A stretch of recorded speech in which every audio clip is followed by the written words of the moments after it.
Morning! Papakita ko sa inyo. Ipe-flex ko lang yung nabili kong chopper.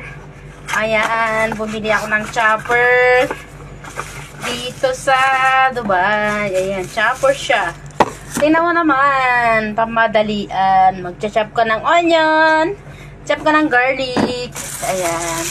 Try natin gamitin yung chopper na nabili ko. Yan, bubuksan natin. At hugasan. Ayan. Hugasan natin yung chopper.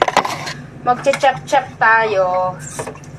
Kaya, pangmadalian to guys. Yan, inugasan ko na. Lugay ko na yung garlic. Ayan, nalagyan na natin ng garlic at onion. Isasarado na natin. At start na nating mag-slice, mag-chop.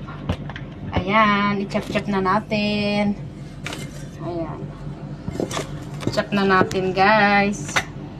Ayan. Let's start to chop. 1, 2, 3, 4, 5, 6, 7, 8, 9, 10. Oh, wow. Ito na yung pang-mabilisan, guys, na chopper. Manual lang siya. At nakakatulong pang madalian. Kung mahilig magluto na katulad ko, ayan. Bili na kayo ng chopper. Handy chopper siya, guys. Ayan, 'di ba? Oh, 'di ba? Oh, ayan. Chop-chop na siya. Yung mga mother na mahilig magluto na katulad ko. Ayan, ito na yung handy chopper. Oh, kung gusto mo namang sobra siyang pino, ganyan. Hila-hila lang, hila-hila lang. Ayan, guys, ready na siya, guys. Ayan, 'di ba?